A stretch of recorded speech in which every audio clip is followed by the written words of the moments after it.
Olá pessoal, tudo bem com todos? Então, é com muito prazer, com muita satisfação que nós vamos começar mais uma disciplina com vocês. Desta vez nós vamos começar com a disciplina chamada de neuropsiquiatria, tá? Ou saúde mental, ok? Essa disciplina ela é junta com a da Maria Helena, porém alguns alunos podem confundir, pensar que vai somar a nota da prova da Maria Helena com a nota da minha prova e terá uma média. Não é. A minha matéria está relacionada à parte da enfermagem, saúde mental, tá? E vocês farão uma prova, somente uma prova, porque a matéria ela é rápida, tá? E qualquer dúvida que vocês estiverem com relação à matéria, vocês podem me perguntar, mandar perguntas, e estou à disposição da turma, tá? O que eu não quero é que vocês fiquem com dúvida na disciplina, porque nós faremos somente uma prova. Essa prova valerá 10 pontos e vocês terão que tirar 6. Essa prova ela está marcada para o dia 17 de dezembro, tá? Já vou falar de uma vez, por isso que a nossa matéria ela é rápida. Ela vai estar postada no dia 17 de dezembro para vocês fazerem ela. Vocês vão tirar da plataforma, vão copiar, vão entregar no SECAP, igual a esse ritual que vocês tenham feito durante todo esse período da nossa, falando da pandemia, certo? Então, turma, falar de doença vascular cerebral, vocês vão pegar na apostila de vocês, que está dividido junto com a da Maria Helena, tá? Acredito que ela já deve ter até acabado já a parte dela, e eu estou iniciando a minha. Vocês vão começar na página que começa a falar sobre doença vascular cerebral, tá? A página que começa a falar sobre doença vascular cerebral, tá? É na página 30. Na página 30 vocês começarão o assunto comigo de doença vascular cerebral. Perfeito? Antes de mais nada, vocês viram comigo em higiene que doença é um conjunto de sinais e sintomas, não é isso? Sinais e sintomas é uma síndrome. Quem tem doença tem conjunto de sinais e sintomas. Quem tem sintomas tem uma síndrome. Síndrome é um conjunto de sinais e sintomas. Não é isso que já falamos lá em higiene? Sintomas, né, é tudo aquilo que o paciente ele apresenta, ele relata para você.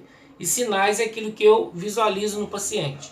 Então a nossa disciplina ela é basicamente, especificamente falando, de doença vascular cerebral. Prestem atenção, gente, são poucas aulas e é uma prova só. Então, se não assistir às aulas, se não assistir os vídeos, vocês poderão ficar um pouco perdidos na matéria, tá? Então, olha só, quando eu falo de doença vascular, eu falo da circulação. Eu falo da macrocirculação e falo da microcirculação. João, o que é macrocirculação? Macrocirculação é a circulação maior, né, das artérias, onde passa-se o sangue arterial. Microcirculação são pequenos vasos sanguíneos onde passam o quê? O sangue venoso, tá? Na verdade, tanto os vasos pequenos e quanto os vasos maiores, que chamamos de macrocirculação, eles podem ser prejudicados. Quando esses vasos são prejudicados, nós chamamos de doença vascular. E quais são os exemplos de doença vascular? Eu tenho trombose venosa profunda, claudicação, neuropatia periférica, que é uma doença que está relacionada com o sistema nervoso central. A pessoa tem queda da própria altura, não sente a queda, quando cai já está no chão. Nós temos aí claudicação intermitente, como eu falei, varizes são doenças vasculares. Então a palavra doença vascular, eu lembro da circulação, tá? Eu trouxe um exemplo para vocês de uma carótida obstruída. Se vocês prestarem bastante atenção, vocês perceberão que aqui nessa carótida eu tenho, né, aqui é a parede da artéria, a parede da carótida, e aqui eu tenho um bloqueio, ó, o bloqueio. Isso aqui é uma placa de gordura. Isso aqui é chamado de o quê? Arteriosclerose, né? Arteriosclerose. Isso aqui é a presença da placa de gordura impedindo a passagem do sangue. Isso é chamado de placa de ateroma. Olha só, aqui a parede, olha só o espaço que tem só para o sangue passar. Pouquíssimo espaço. Provavelmente esse paciente terá que fazer uma cirurgia, colocar um stent, fazer uma angioplastia ou fazer uma endarquiterectomia carotídea, que é abrir, né? Aqui a gente viu lá na cirúrgica 1, toda a palavra terminada em ectomia é retirada.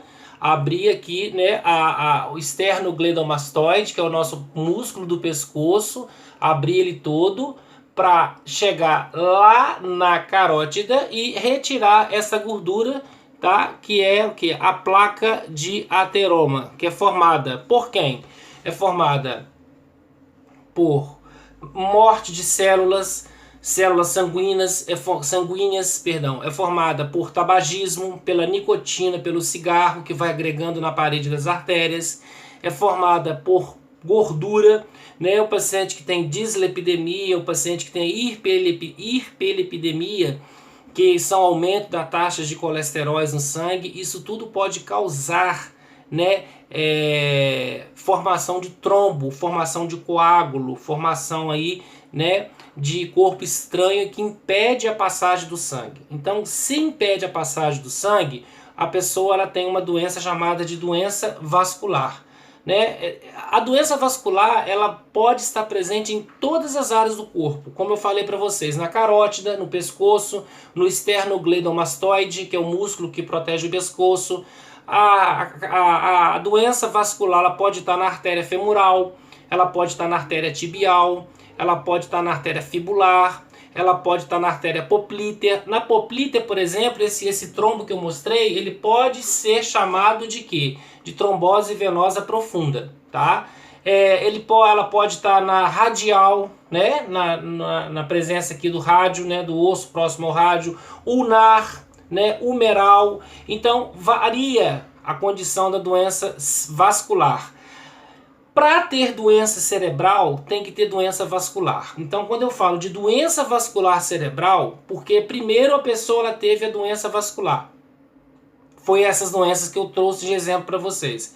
E o que seria a doença cerebral? A doença cerebral é toda doença que compromete o sistema nervoso central. É toda doença que compromete o sistema nervoso periférico, né? AVE, acidente vascular encefálico, aneurisma cerebral, né? Aí nós temos também a presença de ataque isquêmico transitório, que nós chamamos de AIT, né? O AVE, né? Antigamente era AVC, né? Hoje é o AVE, né? O antigo derrame. A gente tem a apoplexia, tá? Que é o mesmo que a AVE, a nomenclatura, o título, né? O nome é o mesmo, né? E aí a gente vai falar dos sintomas que essas doenças podem trazer, né, as manifestações clínicas, as sequelas que podem ou não trazer para quem tem doença vascular, que eu expliquei agora, e a doença cerebral. A cerebral é quando rompe um coágulo, né, se desprende um coágulo, por exemplo, de uma artéria importante e vai parar no cérebro, né? Se esse coágulo estiver na perna, né, na poplítea, na tibial, na fibular, e alojar, por exemplo, nas coronárias, é infarto agudo do miocárdio, porque vai fazer uma isquemia.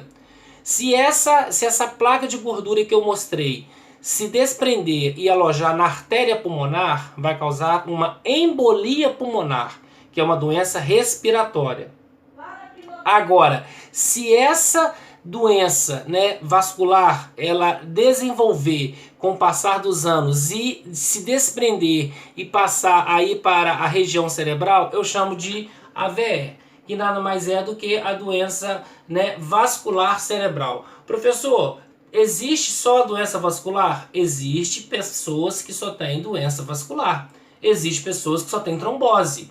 Existem pessoas que só têm claudicação. Existem pessoas que só têm placa de ateroma. Existem pessoas que só têm neuropatia. Mas existem pessoas que têm AVE.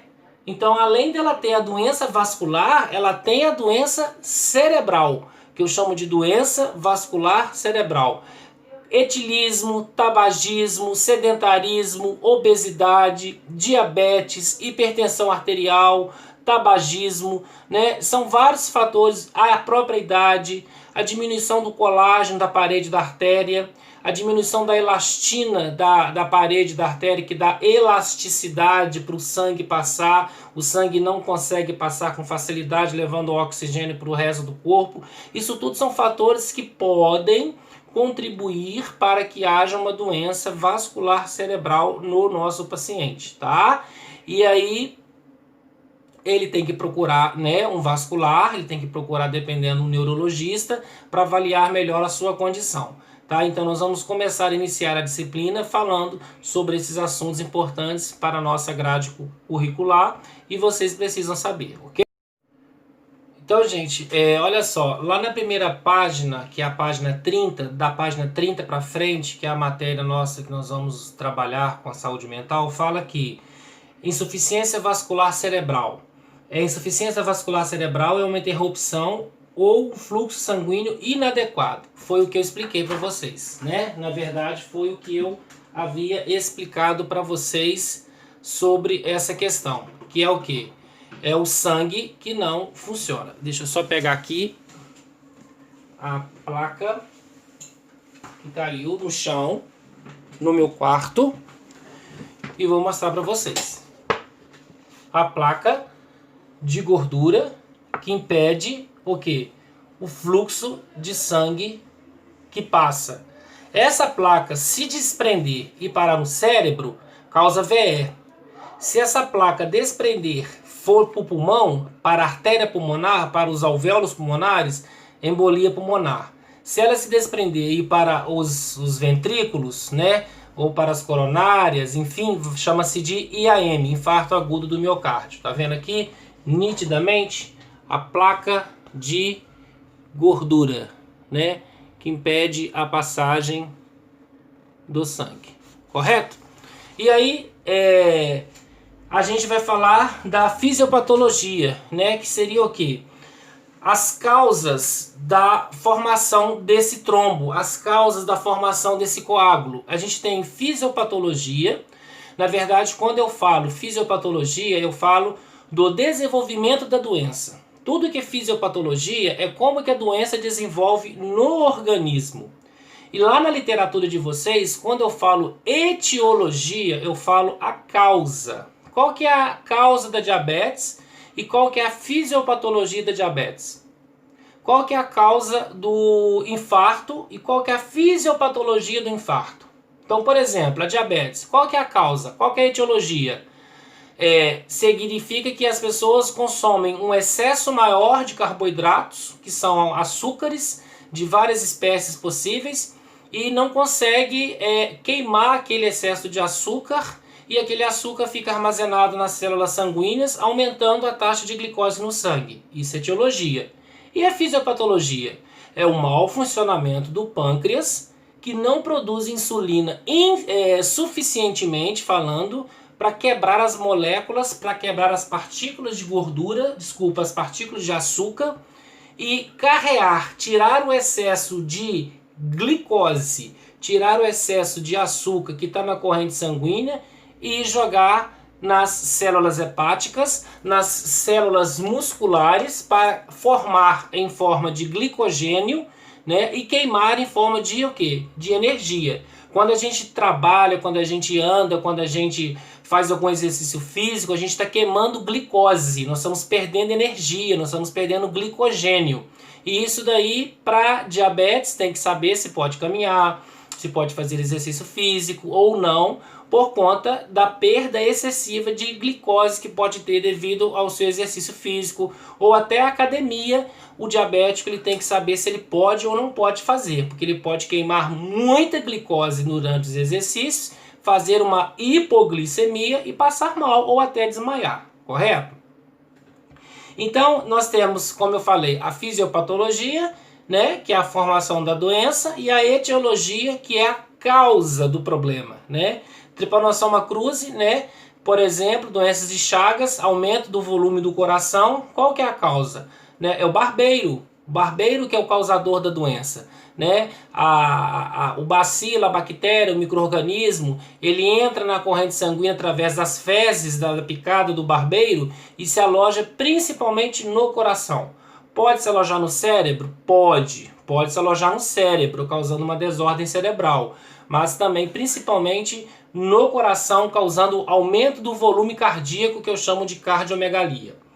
A insuficiência vascular cerebral é produzida pela placa ou trombose aterosclerótica. Claro, se eu tenho um trombo que impede a passagem do sangue, eu vou ter menos presença de sangue naquele local. Por que as pessoas sentem dores nas pernas? Por que as pessoas reclamam de dores nas pernas ou às vezes cãibra nas pernas?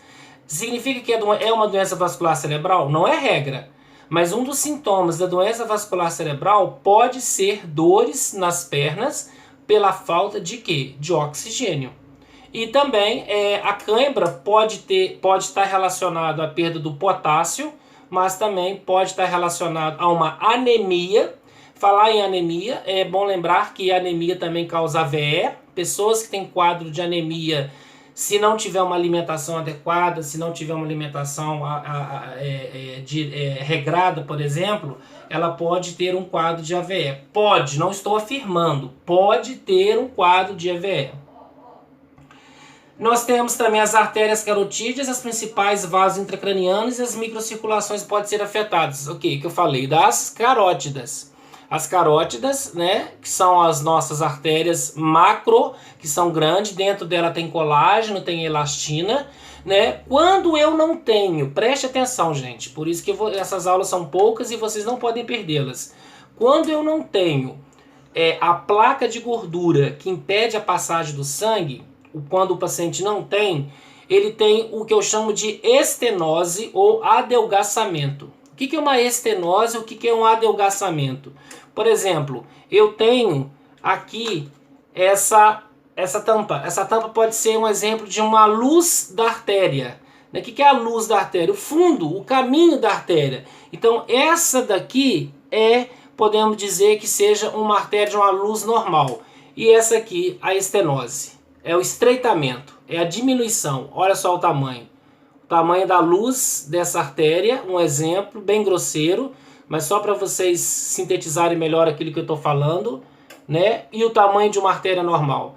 Isso pode ser causado pela perda de colágeno e pela perda de elastina, correto? As causas cardíacas de embolia incluem fibrilação atrial, prolapso de válvula mitral, quem tem PVM também, né, pode causar esse problema de doença vascular cerebral. Vamos virar a nossa apostila, né? Vamos pegar a outra página, a página 31, né? A página 31, que a doença vascular cerebral, né, na literatura de vocês está falando o seguinte, que ela é dividida em duas. Ela é dividida em a doença vascular cerebral passageira e doença vascular cerebral permanente. Está lá na literatura. O que é uma doença vascular cerebral passageira? Chegou, aconteceu, passou e foi embora. O que é uma doença vascular cerebral permanente? Chegou, aconteceu e ficou. Qual que é a diferença? A diferença é que a doença vascular cerebral passageira eu chamo de ataque isquêmico transitório. São doenças, né, vasculares cerebrais que tenham os mesmos sintomas do AVE, porém melhoram com medicação e o paciente vai embora para casa. Já as doenças vasculares cerebrais permanentes eu chamo de AVE.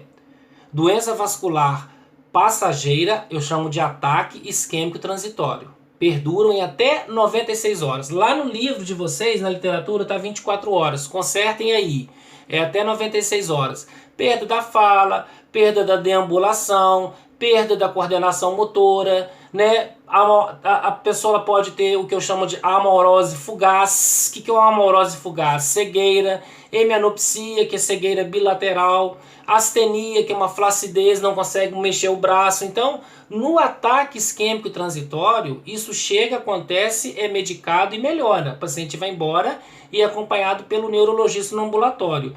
Já na doença vascular cerebral permanente, a pessoa ela tem e apresenta sequelas. Pode ficar com a fala arrastada, pode ficar com o andar, né, arrastado, pode ficar com a perda da visão, com a perda da audição. Às vezes não consegue mais movimentar os membros inferiores ou os superiores, pode ter, né, o que nós chamamos aí de formigamento, que são as parestesias ou as hemiparestesias, que nós chamamos de dormências nos membros causado pelas doenças vasculares, né? E aí, se vocês perguntarem, gente, mas o que a gente tem que fazer para evitar, o que o nosso paciente ele tem que fazer para evitar essa placa de gordura que o professor João Paulo mostrou, explicou para nós? Claro que nem todo mundo vai ter isso, evidentemente, né? A gente está falando de uma doença, então eu tenho que trazer exemplos. Qualidade de vida, caminhadas, evitar o cigarro, evitar a bebida, evitar comidas gordurosas, né? Já tem aquela questão da predisposição. As pessoas já têm disposição, já têm predisposição, né, de perda de colágeno, de perda de elastina. Na verdade, quando nós nascemos, nós já envelhecemos. Esse processo eu expliquei para vocês lá na higiene. É chamada de apoptose. O que é uma apoptose? Morte programada das células. Todo dia eu envelheço, né? Semana passada para cá eu já envelheci. Então todo dia a gente perde as nossas células do nosso corpo, né? Vê você agora e vê você com 5 anos de idade. Você já envelheceu. Você já não tem mais aquele rostinho de 5 anos de idade. Isso significa o quê? Apoptose, morte programada das células, ok? Então, gente, para ficar claro, eu falei de ataque isquêmico transitório e falei de apoplexia. A apoplexia é mesmo do que ataque... Desculpa, apoplexia é mesmo do que AVE, tá? E ataque isquêmico transitório, tá? É o AIT, é a doença vascular, no caso cerebral, passageira. E o AVE é a doença vascular cerebral permanente, que vai causar aí, né, um suprimento sanguíneo, diminuição do sangue na parte do cérebro, causando até uma hipóxia cerebral, que é a diminuição de oxigênio a nível cerebral. Então, pessoal, vamos falar um pouquinho sobre as manifestações clínicas, tanto da doença vascular cerebral passageira, como da doença vascular cerebral permanente, tá? Que pode ocasionar aí na vida do nosso paciente, que a gente vai cuidar, né, na ala neurológica e assim sucessivamente. Vocês acompanhem junto comigo, porque são nomes técnicos e vocês, né, terão que colocar esses nomes na frente, até porque depois eu posso estar cobrando isso em prova, né? Às vezes eu posso estar cobrando isso num trabalho, num resumo qualquer. Então aí a gente tem isso já em mãos e vocês farão com maior facilidade, correto? Então, os antecedentes de deficiência neurológica intermitente, né, de início súbito, com deficiência máxima dentro de 5 minutos e durante menos de 96 horas. Né? Então, é a doença que eu chamo de ataque isquêmico transitório. O ataque isquêmico transitório, ele não deixa sequela. O ataque isquêmico transitório, ele pode apresentar os mesmos sinais e sintomas da doença vascular cerebral permanente, mas ele não deixa sequela. O que deixa sequela é a doença vascular cerebral permanente, que eu chamo de AVE ou de apoplexia, correto? Comprometimento do sistema carotídeo, amorose fugaz, que eu falei para vocês que é cegueira, hemianopsia, que é a perda parcial da visão, comprometimento do sistema carotídeo, astenia, que é a fraqueza muscular, não consegue movimentar um braço, não consegue movimentar uma mão, não consegue levantar, pegar um copo, uma colher. Então ele tem uma fraqueza muscular, não consegue deambular corretamente. Depois nós temos entorpecimento e parestesias, que são o quê? Formigamentos em membros inferiores e membros superiores. São dormências, nós chamamos de parestesias também.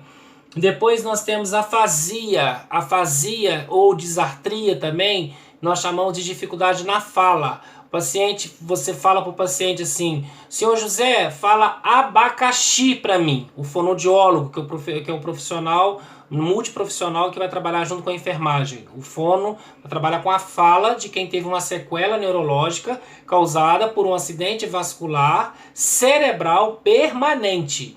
Aí ele vai falar abacaxi, fala para mim, ele vai falar abacaxi. Quer dizer, ele tem a sua fala totalmente errônea, né? As consoantes, as vogais, elas não estão corretamente dentro ali do que se pede dentro da ortografia. Por quê? A linguagem não falada ou a linguagem falada, ela está prejudicada. Então eu chamo isso de quê? De afasia, que é nada mais é do que uma alteração na fala, ok? Disartria, mesma coisa. Comprometimento do sistema vértebro-basilar, né? Que é, como eu falei para vocês, esse comprometimento ele está relacionado à artéria vertebral, né? Artéria vertebral, próxima à região occipital. Essa artéria vertebral, ela pode estar prejudicada porque o trombo ele pode ter alojado na artéria vertebral desse paciente. E se o trombo alojou na artéria vertebral desse paciente, consequentemente ele vai ter uma sequela. Qual sequela que ele pode ter? Exemplos ou sinais e sintomas: vertigem, que é tonteira; hemianopsia, que é a mesma coisa que eu falei para vocês, que é cegueira. Depois nós temos diplopia, que é visão dupla; astenia, de novo assim falando; disfagia, dificuldade para engolir, o paciente não consegue engolir, ele sente dor ao engolir. Nós temos ataxia, falta da coordenação motora, não consegue, né? Não é que ele tenha Parkinson, mas ele não consegue escrever, ele não consegue ter condições de estar tendo essa coordenação motora. A gente chama isso de ataxia. E aí, entorpecimento perioral, que é o que? Nada mais é do que o formigamento.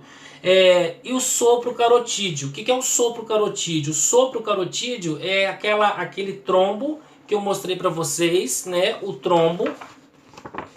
Esse trombo impede a passagem do sangue. O médico, com esteto, ele consegue auscultar como se fosse um sopro mesmo. É a pressão que o sangue faz sobre a placa de gordura e que impede a passagem dele para levar o oxigênio para a região de todos os órgãos que nós temos, né? Lógico. E aí, além desse barulho sopro carotídeo, pode ser feito o ecodoplex scan de carótidas e vertebrais para saber se esse paciente tem alguma placa de gordura, se ele tem algum trombo, se ele tem alguma claudicação que impede literalmente a passagem do sangue desse paciente, fazendo com que haja ele ter algum desses sintomas que eu acabei de falar para vocês agora. E aí, gente, qualquer dúvida que vocês qualquer dúvidas que vocês estiverem, pode estar mandando para mim no privado, pode estar mandando para mim no coletivo. Se quiserem uma aula tira dúvidas, nós faremos essa aula tira dúvidas, tá? Porque, como eu falei, a matéria é corrida, né? Eu falo, vou explicando, então tem que ficar antenado. E mais uma vez eu vou dizer, não pode perder essas aulas. Né? Essas aulas é importante porque depois vocês vão precisar dela até para a formação, né, profissional de vocês. E aí nós temos as avaliações diagnósticas, que são os exames para diagnosticar se a pessoa tem algum problema de doença vascular. Primeiro, tomografia computadorizada, ressonância magnética. Chegou com a boca torta? Chegou com o braço não movimentando? Chegou não enxergando? Estava enxergando ontem, hoje não está enxergando? A perna não movimenta, a perna não levanta, força a perna, mas a perna não levanta? Suspeita de isquemia. Então tem que fazer uma TC do crânio para ver se realmente não houve ou houve algum tipo de alteração do sistema, né, cerebral. E aí nós temos angiografia, né? A angiografia é um exame que vai detectar se tem presença de coágulos e trombos na pessoa, né? Antes de fazer uma angioplastia, antes de fazer qualquer tipo de cirurgia, o médico ele pode pedir um exame chamado de angiografia. Grafia são imagens, angio vem de veias, vasos, circulações, né? Então pede-se uma angiografia que é feita dentro do centro cirúrgico, né? Anestesia, lógico, o paciente toma anestesia geral ou local, depende do anestesista que vai fazer a anestesia nesse paciente, e aí o médico introduz um catéter na região na região, desculpa, radial, na região inguinal, que é na virilha, para ver se vai introduzindo um catéter até onde ele quer, para ver se ele encontra algum tipo de trombo ou gordura que impede a passagem desse sangue, correto? Depois nós temos ultrassonografia com Doppler, já falei, é o eco Doppler, né, que passa no pescoço, é como se fosse uma ultrassom mesmo, né, que passa na região da virilha, que passa na perna, no gastrocnêmio, que é o músculo da batata da perna, que a gente chama de batata da perna, panturrilha, passa para ver se tem algum trombo, porque está impedindo a passagem do sangue, o paciente está sentindo dor, não sabe se é cãibra, não sabe se é trombo, não sabe se é gordura, não sabe se é uma trombose venosa profunda, e aí leva ele a esses problemas mais sérios, correto? E aí nós temos também, como eu falei para vocês, aí nós temos o tempo de protombina, né? A protombina, para quem não sabe, para quem esqueceu, já ouviu falar, é um elemento sintetizado pelo fígado, chamado de fator 2 da nossa coagulação sanguínea. Todos os nossos pacientes precisamos de protombina no sangue. Para que serve a protombina, João Paulo? A protombina ela serve para coagular o sangue. Quando o nível de protombina está aumentado, quando o nível de protombina está alto, significa que eu tenho risco de trombose. Significa que eu tenho risco de desenvolver trombo, porque o meu sangue ele está menos denso, né? O português claro das pessoas, né, leigas, o sangue grosso, né? Quando eu não tenho protombina, quando eu tenho menos quantidade de protombina, eu tenho sangue, o português claro, português, né, que o pessoal coloca aí sangue ralo, né, sangue fino, que eles falam desse jeito. Na verdade, diminuição da fluidez sanguínea, aumento da fluidez sanguínea, êxtase circulatória. O que é a palavra êxtase circulatória? Diminuição da circulação sanguínea, principalmente quando a protombina está aumentada no sangue. Como que eu vejo a minha protombina? Exame de sangue, através do exame chamado coagulograma, ok? E o tratamento, né? A gente tem aí os tratamentos com comprimidos via oral, AS, antiagregante plaquetários, né? Varfarina, xarelto, cilostazol, Vasogard, né? É uma série de simvastatina, né?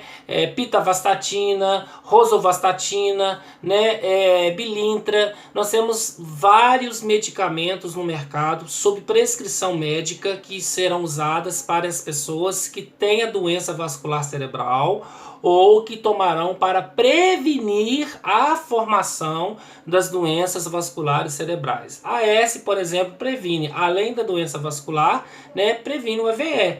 Né? Tem quantas e quantas pessoas que a gente conhece, até nossos pacientes que tomam AS internados ou em casa para prevenir a presença de coágulo, presença de trombo, e se for operar, tem que ficar 7 a 10 dias sem o uso da presença aí desse medicamento, porque ele é um antiagregante plaquetário, ele diminui o aumento, né, digamos assim, de plaqueta no nosso sangue, fazendo com que a gente tenha uma circulação mais tranquila, sem presença de coágulo, sem presença de trombo. Ressonância magnética, como eu falei, né, que é uma forma de avaliar, é a forma de ver o diagnóstico. Intervenção cirúrgica, né, endarquiterectomia carotídea, né, a gente pode pensar numa endarquiterectomia carotídea, abre o pescoço, abre o músculo chamado esternocleidomastoide, vai lá na carótida, tira aquele trombo, sutura a carótida, vai para a RPA, da RPA vai para a UTI, depois da UTI vai para o quarto, para o paciente que fez retirada de gordura que estava alojada no pescoço. Se for nas pernas, faz uma angioplastia de membro inferior, né? Quando é uma situação parecida com a presença de trombos, com a presença de coágulos, ok? Pessoal, de tudo que eu estou falando, principalmente, uma das maiores situações que pode acontecer são as complicações do AVE, né, que nada mais é do que a própria literatura. Ele é isquêmico completo. E o paciente pode ficar com um lado esquecido, pode ficar com a fala esquecida, pode ficar com dificuldade para deambular, para comer, para falar, para enxergar, vai ter que usar fralda daqui para frente, vai ter que usar cama de hospital em casa, né? Às vezes um home care, porque necessita, né, de tratamento intensivo 24 horas, correto? E avaliação de enfermagem. Obter antecedentes de possíveis ataques isquêmicos transitórios, AIT. O que é AIT? Ataque isquêmico transitório. Então, no plantão, quando a gente dá entrada com o paciente nesse sentido, a gente recebe esse paciente também nesse sentido, a gente pergunta depois do atendimento se houve outras crises parecidas com essas de ataque isquêmico transitório do paciente, se o paciente teve outras crises parecidas como essas, para que a gente entenda que esse ataque ele pode ser repetido outras vezes. O ataque isquêmico transitório ele pode repetir outras vezes e, consequentemente, um ataque isquêmico transitório, que nada mais é do que os sintomas até 96 horas, ele pode evoluir para um AVE, né? E aí, gente, lá na página 32 com vocês, tá falando de diagnósticos de enfermagem, né? Eu falo que toda profissão tem diagnóstico. O engenheiro civil tem diagnóstico para saber se a casa vai cair ou se não vai cair. A nutricionista dá o diagnóstico de obesidade, de desnutrição, de subdesnutrição. O psicólogo dá diagnóstico de depressão. O neurologista também, o psiquiatra também, o médico tem o diagnóstico. Por que a enfermagem não tem o seu diagnóstico? Porém, no nosso diagnóstico, a gente fala das alterações que comprometem o paciente sem falar do nome técnico que é da fala do médico. Na evolução de enfermagem, é errado falar o termo técnico da fala do médico? Não, não é errado. Eu só estou falando que aqui a gente está falando de diagnóstico de enfermagem, segundo NANDA. NANDA não é apelido, não é nome de mulher, é uma associação norte-americana de enfermeiros e enfermeiras que fizeram o diagnóstico de enfermagem. Na verdade, nós temos diagnóstico de enfermagem para todas as doenças do mundo inteiro. Então, claro que vamos destacar aqui somente alguns diagnósticos de enfermagem para o AVE, ou para o ataque isquêmico transitório. Por exemplo, perfusão alterada. O que significa a palavra perfusão? Perfusão é a presença de oxigênio a nível cerebral. Como que eu posso traduzir isso para o diagnóstico de enfermagem? Perfusão alterada do tecido cerebral devido ao que é uma aterosclerose. Então significa o quê? Que tem uma causa. Todo diagnóstico de enfermagem tem uma causa. Não esqueçam disso. Quando eu coloco o meu diagnóstico de enfermagem, ele tem que estar relacionado a uma causa. A letra B, dor. Dor é um diagnóstico de enfermagem? É. Dor relacionada a quê? Eu poderia colocar medo aqui como diagnóstico de enfermagem. Diabetes é diagnóstico médico ou diagnóstico de enfermagem? Se eu fosse colocar diabetes, eu colocaria diagnóstico médico. E como que eu colocaria para diagnóstico de enfermagem? Alteração dos valores glicêmicos relacionado a alguma coisa. Sempre o diagnóstico de enfermagem, ele vai estar relacionado. Eu irei traduzir o nome da doença que o médico fala, mas em outras palavras. Isso é o diagnóstico de enfermagem. Tá errado eu colocar cefaleia, tá errado eu colocar dispneia, bradipneia, taquipneia, bradicardia, tá errado? Não tá errado, de forma alguma. São diagnósticos médicos, mas nós tenhamos que entender também que na nossa profissão existe os nossos diagnósticos também, ok? E na apostila de vocês tem os alguns, né, mais para frente, tem alguns diagnósticos de enfermagem para AVE, né? E aí vocês podem estar pesquisando e depois vocês podem estar fazendo. A gente depois vai fazer algumas atividades para vocês e assim por diante, ok? Melhorando a perfusão cerebral, intervenção de enfermagem.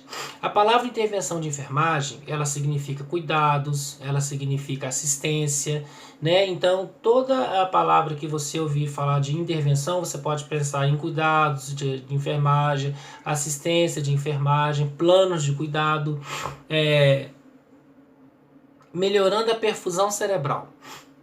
Melhorando o quê? O que eu acabei de falar? O que é perfusão cerebral? Perfusão cerebral é a presença de oxigênio no cérebro.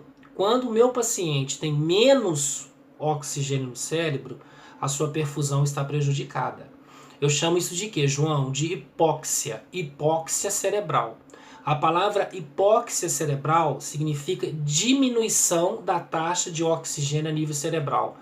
Perda, né, da memória, esquecimento, né, às vezes não sabe onde que está, rebaixamento do nível de consciência. Tudo isso pode acontecer quando a pessoa tem uma hipóxia, que é diminuição de oxigênio a nível cerebral.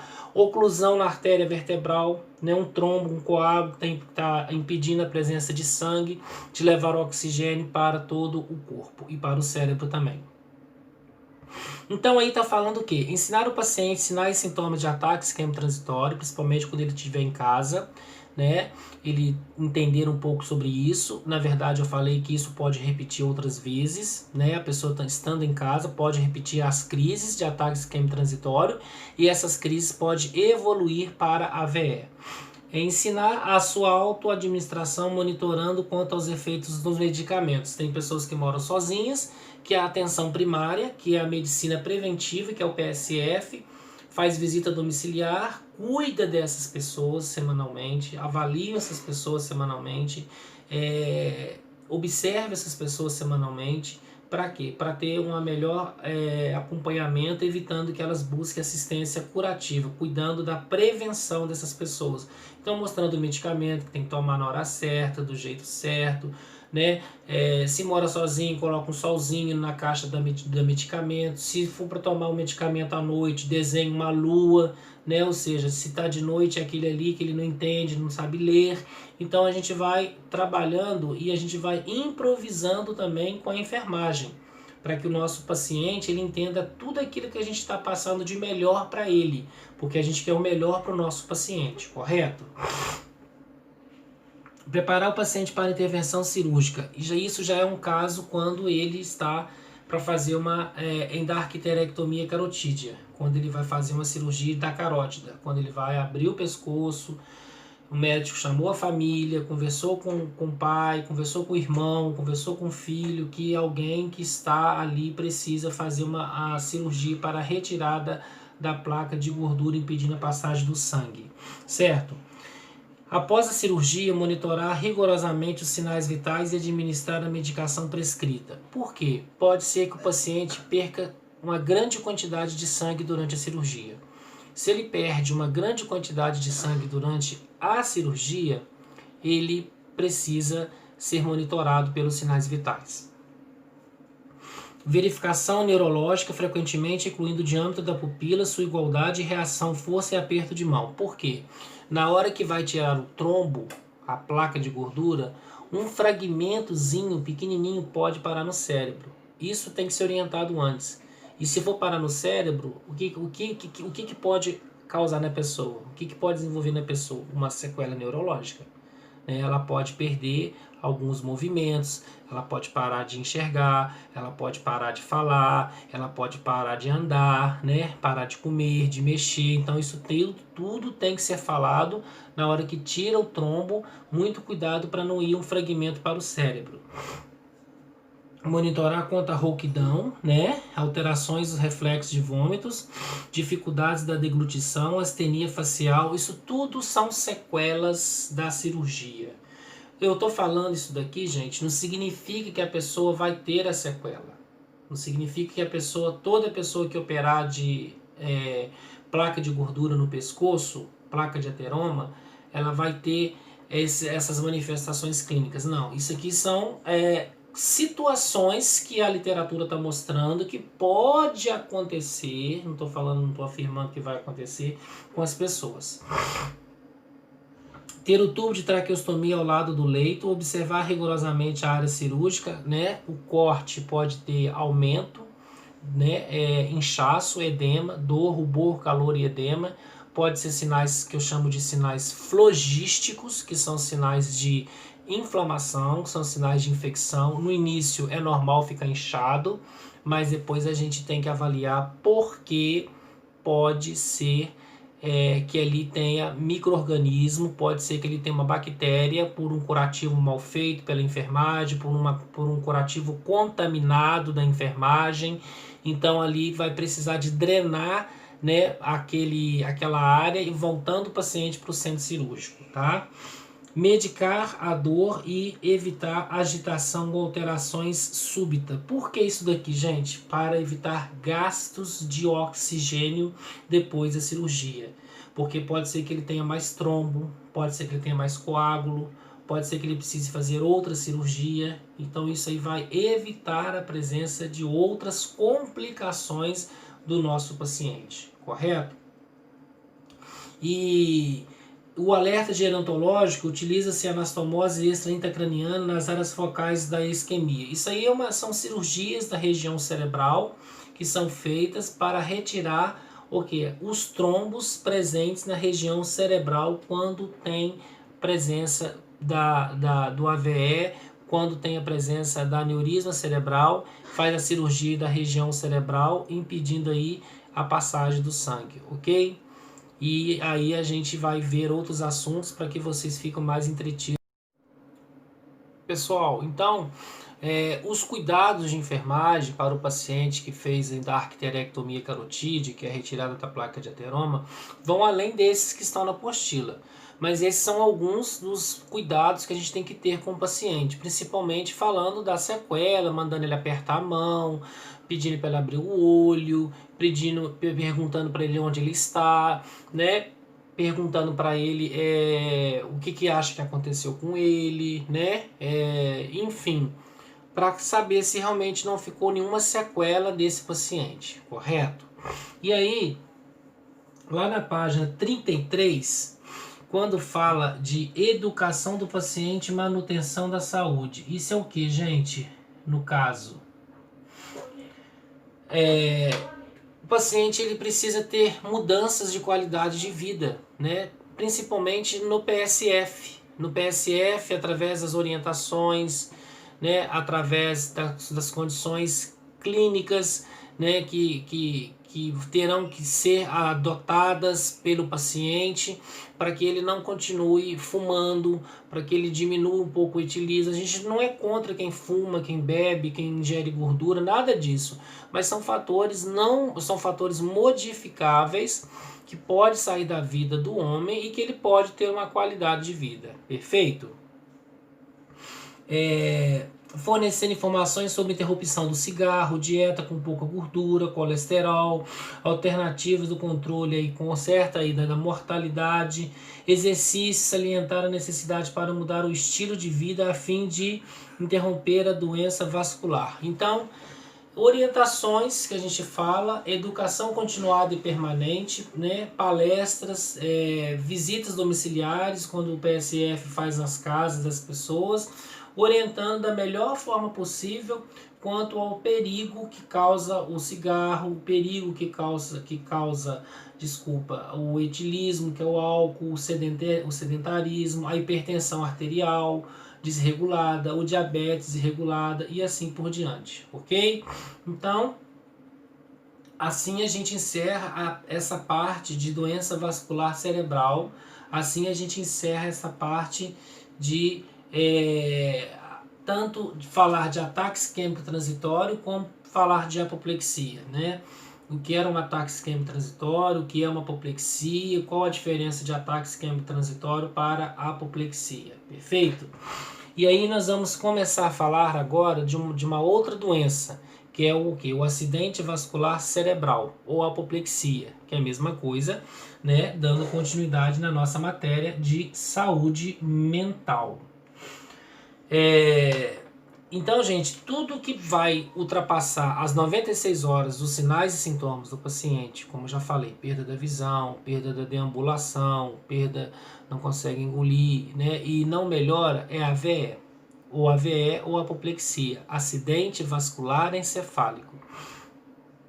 A fisiopatologia é a etiologia, que são as causas, né?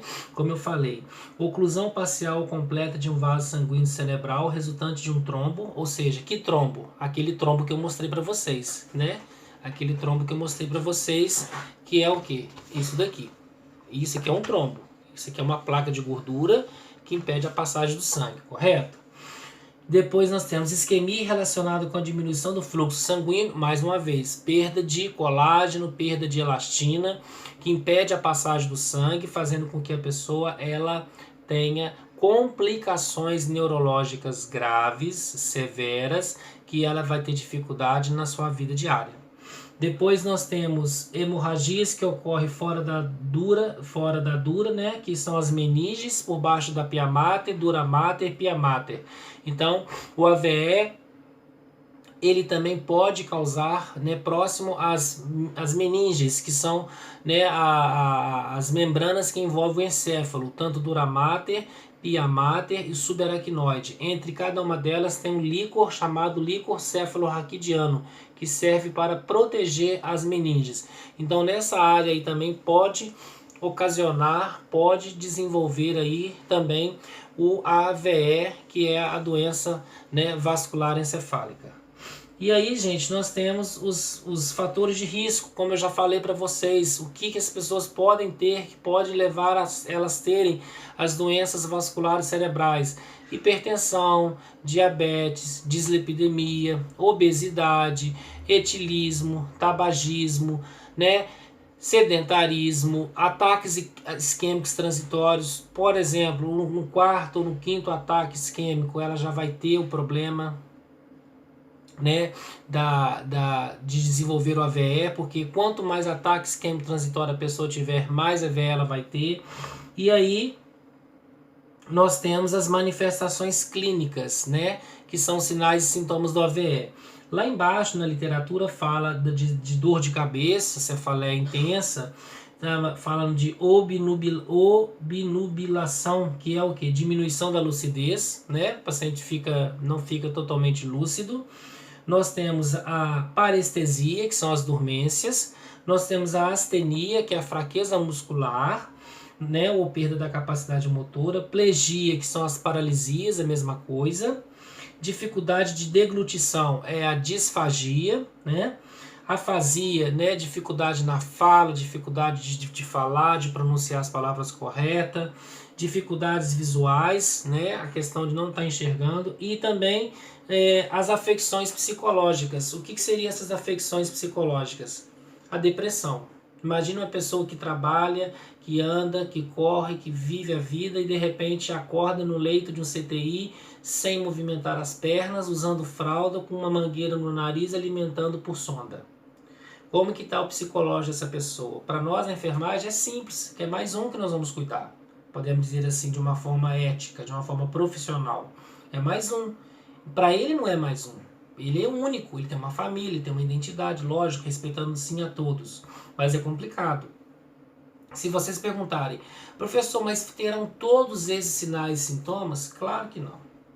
Não terão todos esses sinais e sintomas. Mas a pessoa, ela pode apresentar alguns sinais e sintomas específicos, né, do AVE, como perda da memória, dificuldade para andar, dificuldade para enxergar, né? Então tem essa diferença, como eu já falei para vocês, do AVE para o ataque isquêmico transitório. E lá na 34, gente, especificamente falando, nós temos a avaliação diagnóstica. É o que eu falei na aula agora para vocês sobre os diagnósticos que a gente pode ver, visualizar do paciente. Não é diagnóstico de enfermagem, é diferente. São exames para avaliar a pessoa, né? Ultrassom, tomografia, angiografia, ressonância magnética, tudo isso para saber onde que está localizado o coágulo, onde que está localizado o trombo, onde que está localizado, né, a sequela quer dizer, a sequela já existe, onde está localizado a isquemia que foi originada ali por um trombo, né? Aí vocês podem perguntar, todo mundo que fuma vai dar AVE, todo mundo que bebe vai dar AVE, todo mundo que é obeso vai dar AVE, são fatores predisponentes. A gente não está colocando isso como regra, né? São fatores modificáveis, né? Diabetes, hipertensão, dislipidemia, ataque isquêmico transitório não é modificável, mas são fatores que podem contribuir para uma doença vascular cerebral definitiva, que é o AVE. A provisória é o ataque isquêmico transitório, correto? E o tratamento agudo? O tratamento agudo é tudo que é rápido. O tratamento crônico é tudo que é devagar, né? Todo dia é um pouquinho. O tratamento agudo: apoiar as funções vitais, manter as vias aéreas pérvias, reperfusão e hemodiluição expansores, tratamento da PIC, pressão intracraniana aumentada, tratamento com diuréticos, bloqueadores de canal de cálcio, né, que são vasodilatadores. Os bloqueadores de canal de cálcio são vasodilatadores que dilatam a parede da artéria para a passagem do sangue.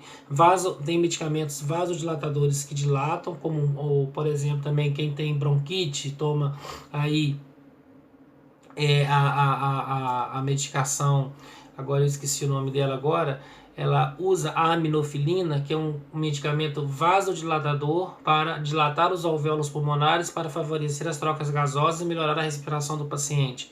Então, bloqueadores do canal de cálcio são medicamentos vasodilatadores. Amlodipina, né? São medicamentos, como está falando aqui, verapamil, né?